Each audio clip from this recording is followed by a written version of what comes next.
People who work at super fancy hotels, what kind of stuff happens that management doesn't want people to know about?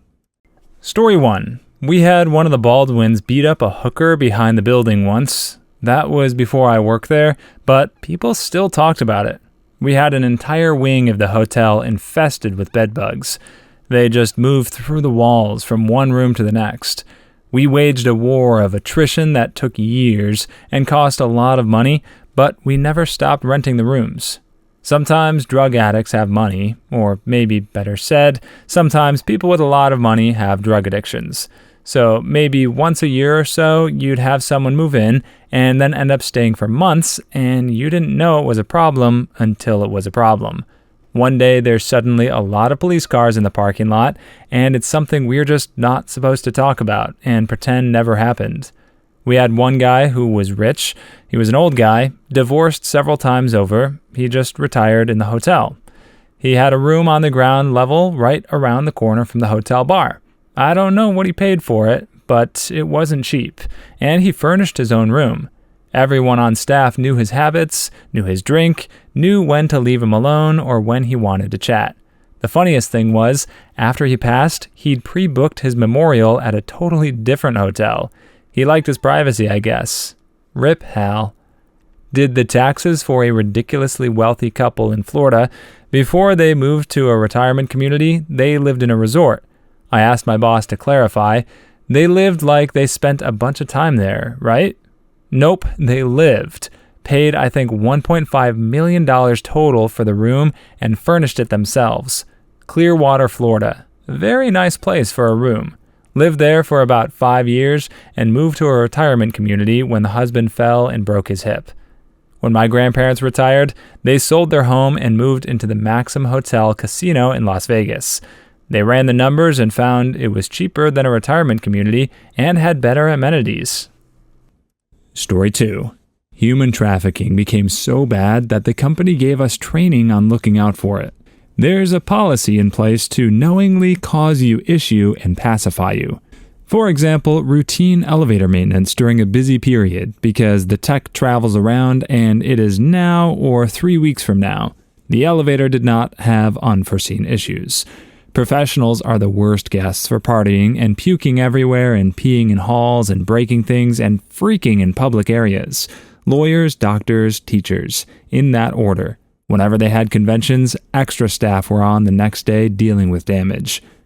Edit. I forgot to add overbooking as an example of messing around with people. We assumed not everyone would show on a 100% occupancy night and booked more than we could hold. The rare time we did have everyone show, here's free stuff and a ride to X hotel. We even had friendly agreements with neighboring competitions to let each other know when we could take each other's overbookings. Can confirm the second part of this. Used to work at a high-end lodge that hosted holiday parties and fancy dinners for software giants, and one exec peed all over a room. $13,000 in damage. We regularly had rich guys pull up in their Lamborghinis with a hooker. My favorite was the couple we had to essentially evict from their room due to smell and noise complaints. When we got in, there were dozens of designer shoeboxes and coke residue everywhere. The woman left with her foot hanging out the window as they drove away. Rich people are weird. Ugh, here I am feeling bad that I forgot to pick a towel up off the bathroom floor before checking out. Flew through Atlanta, one of the busiest airports in the world, with our teen daughter. The TSA agent asked her who she was and who we were. The spouse started to speak for her, but the agent just waited and watched. Daughter sorta giggled and said, "That's my dad, mom, sibling." My spouse was confused. Can be a bit naive sometimes. Sweet summer child. But I'm sure that agent was checking for trafficking, and I appreciate knowing there are people out there willing to be trained and trying to do something about it. Story 3. We turn a blind eye to drug dealers and prostitutes more often than you think. They hardly complain and usually prepay huge bonds happily. Also, we don't give a care if you're having an affair. When I worked at a nice hotel, the affair was brought up in training. Never mention a person being regular, and double, don't mention anything about their partner or the fact it's a different partner. That became a rule after some valet basically kickstarted a very nasty divorce with a wealthy guest. My parents have a hotel, and I've always been told to not remember a guest unless they remember me. I never thought about it before, but I'm guessing this is why. And then you got the stomach bug the next day, so your wife and her best friend went to the same restaurant with the exact same table and waiter, wink wink. The same thing happened at my hotel. A regular guest brought his wife for the first time, and she questioned why he was getting all the returning benefits. They seriously didn't consider going far out for affairs, and actually went to the same hotel with their wife that they frequently were banging other people at. This just seems like karma. I know owners at high-end New York City hotels that keep a trusted drug dealer around because having them arrested or removed opens it up to rivals and gangs, which brings in drama and violence. Literally, better the devil you know. I worked at a high-end hotel in New York City for years, and this was basically the case. The one year the new creative director decided to ban the friendly drug guy, it was terrible for the hotel. Several police raids because the vacuum was filled by sloppy operators. When we welcomed the old guy back, stuff calmed down. He was actually pretty cool and was aware enough to not do his business directly on hotel property. Story 4. We take notes on your reservation profile. Everything from anniversary information to favorite cocktails and foods. Add notes to pass along to other staff. My wife and I got married in 2009 and stayed a couple nights in a hotel during our honeymoon. Cut to 10 years later, we decided to redo our honeymoon for the 10th anniversary, so we stayed in all the same hotels. Big shout out to Hotel Andra in Seattle. When we got to our room, we had flowers and a bottle of champagne with a note about how thrilled they were we were spending our 10th anniversary thereafter honeymooning there as newlyweds. Turns out when we booked for our honeymoon, we told them, and they were able to figure out 10 years later we were there for our anniversary. If we redo this trip a third time, I will 100% make it a point to stay there again, if it's still open. I want to know what my notes were from my honeymoon, where I got a really bad stomach virus. Very white, only eats plain toast and white rice, and spends a lot of time in the bathroom. Every company that could would do this. I worked at a video rental chain 20 years ago, and we could see notes from stores on the other coast. I worked at a video store. The best note I ever ran across in an account read, Strike 1, butthole. Strike 2, paid with a $100 bill.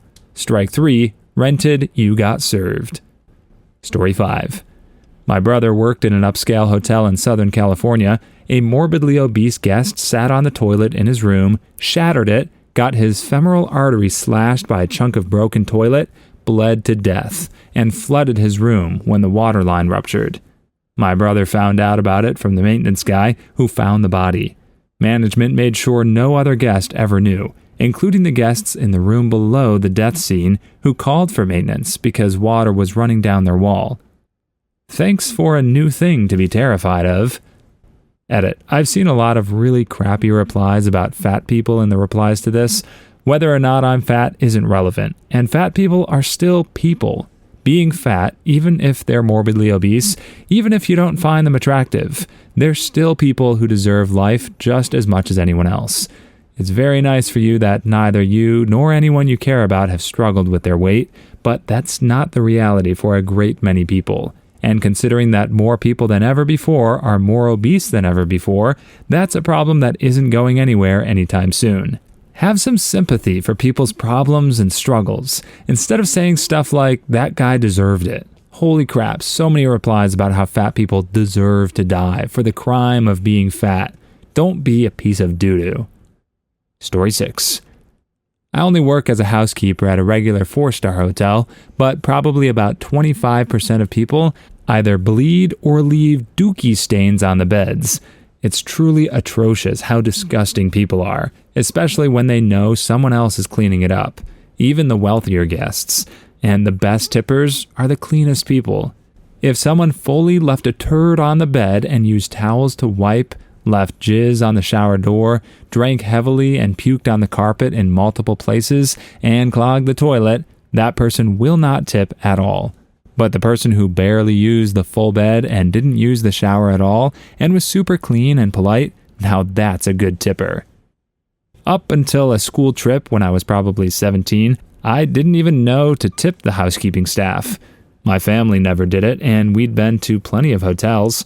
For this school trip, the teacher in charge reminded us on the bus about 10 minutes before we arrived at the hotel to please leave a tip for the housekeepers.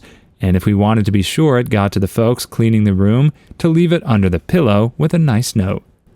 USA person here. Up until today, I didn't even know that some people tip the housekeeping staff in hotels. I can't recall anyone I know talking about doing this, nor have I ever seen anyone doing this. Now I must go ask my friends if any of them tip housekeeping staff in hotels. Story 7. Las Vegas, city of excess. People overdo it, drink, drugs, and die in their hotel rooms all the time. Same in Niagara Falls. Spend too much time at the casino and die in their room or jump over. Life pro tip, if you see someone go overboard, your job is to keep your eyes on them in the water. Keep pointing at them and yell for help. A single person is so easy to lose in the water, even if you glance away for one moment to grab a life preserver. If you see someone go over, your job is to keep seeing them. 100% believe this. I've been to Vegas plenty of times, but never, not once, saw a gurney wheeled through a hallway or out the front door. Seems they have good contingency plans for this particular issue. Worked in a casino hotel, not Vegas, but in Nevada. The maids I worked with found 5 dead bodies in the rooms in 2 years, never reported on in the news. If they weren't murderers, why would they be reported on in the news? People die all the time, and it isn't necessarily newsworthy. People get murdered all the time, and it's not on the news either. Story 8. During housekeeping, hotels use different colored cloths to wipe your drinking glasses, cutlery, toilets, and sinks to avoid contamination. They just didn't bother separating these clothes after wiping and moving to the next room. Yeah, that's just like in my office. Cleaning lady has different cloths for desks, kitchen, toilet, etc., but only one bucket with water. Reminds me of how during COVID, the drive-thru workers had to wear gloves. Hand over payment, gloved hand, touched register, leaned on counter, wiped forehead, grabbed food back, passed to customer. So basically no actual change in risk factor, just now they have gloves on. So the virus gets to ride on a gloved hand instead of a bare hand. Genius. I read somewhere that gloves actually make restaurants less sanitary because people don't take the same precautions as they would without them, namely frequent hand washing. Story 9. Worked at the Luxor Casino in Vegas while I waited to go to film school. People pee and masturbate under the gambling tables. I've heard casinos keep many slot machine seats in the back because of how often elderly slot jockeys choose to soil themselves instead of going to the bathroom and potentially losing their machine. True? Dang, starting to think casinos should just put slot machines in each toilet stall. Not many, but several on reserve. One I worked at would store any chair involved in a guest fall as court evidence for a year. Usually the poop and pee chairs got pulled to the side, deep cleaned by EVS, and back on the floor in 20 minutes. Someone went to the bathroom under one of the gaming tables. Craps? Just pee, thank God. Story 10. It's pretty common to have a dead guest. There's a standard procedure for it, and we take care of it quietly. I was once waiting for an elevator in a hotel pretty early in the morning. The doors opened, and reflexively, I started to get in. But it was filled with EMTs, a stretcher, and the hotel's general manager. He politely suggested I wait for the next one. The patient had an oxygen mask on, with some tubes leading somewhere.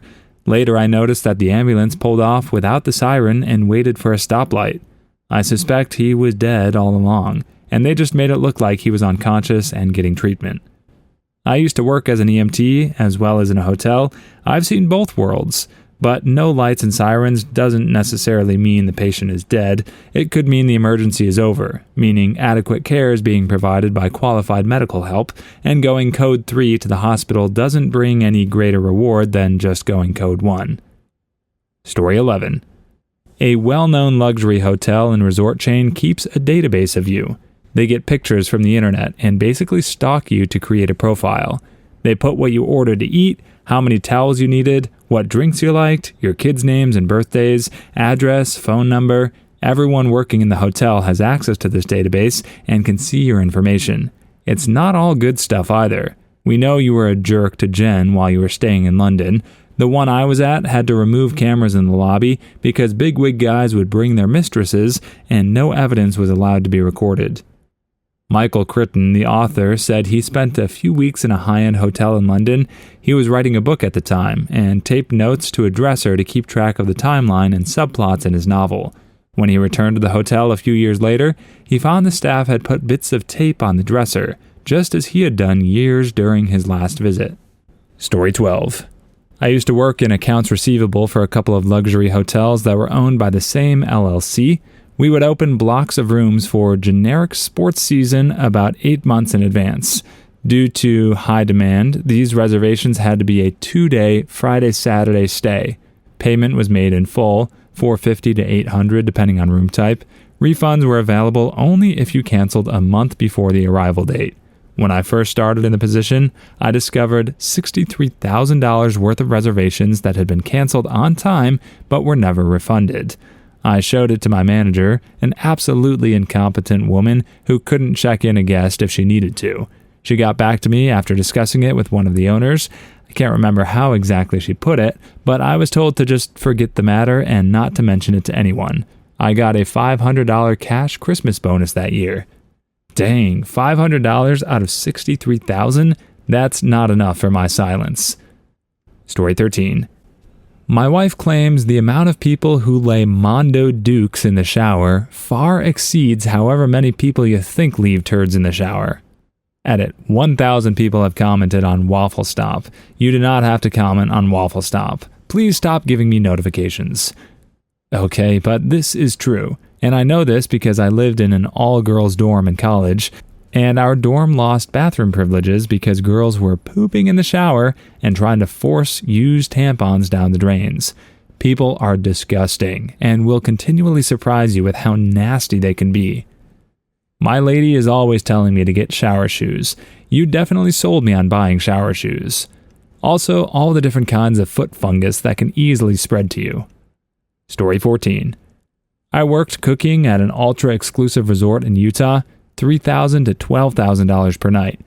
Nothing that exciting happened in my year there. I found a bottle in the tall boy, large fridge, labeled Kristen Bell's breast milk, do not use. Most celebrities were nice, except for David Beckham. He specifically requested no staff members make eye contact with him. I had put in my 2 weeks and was really drunk on a day off and made a post on Facebook about how Gordon Ramsay was coming, and I hoped he wasn't filming Kitchen Nightmares with us. I was fired within 24 hours. I did get to cook fish tacos for him and his family, though, and I heard he complimented the dinner kitchen crew directly. Partially open kitchen, which is cool. Story 15. A family member used to work at Opryland Hotel in Nashville. Yes, it's super fancy. For about a year, they had a phantom pooper, as in random dumps left in random places. It was always in corners where security cameras didn't reach. They figured it was an employee and had some ideas, but never knew who it was. Until someone left and it stopped. This was about 20 years ago. Of course, I'm sitting in a bed at this hotel right this moment. You have to take a poop in a corner where the camera can't see you.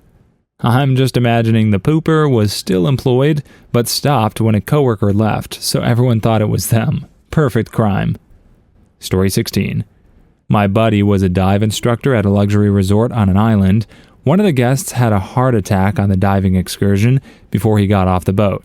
The nearest doctor couldn't come for 24 hours, so they put the corpse in a guest room and cranked up the air conditioning. Of course, reception gave the key to the corpse room to a newly arrived honeymooning couple. They were greeted by the star of the Weekend at Bernie's. Edit for clarity, doctor was to sign off death, do formalities, not to save life.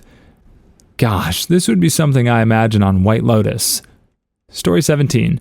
Some luxury hotels that cater to sports teams have standing agreements that no room service is allowed after the team departs. Otherwise, the girls the athletes brought back the night before will rack up huge bills the team has to pay. I don't understand. You mean they take girls to the hotel who abuse the room service after the athletes have checked out? Story 18. I have a pretty interesting one. We know criminal enterprises have funded casinos in the past. I worked at Revel Casino, now Ocean, in Atlantic City before and after its opening. One thing they kept mentioning in our onboarding was that the triads were funding the casino. I thought it was super strange that these execs were just openly telling brand new hires.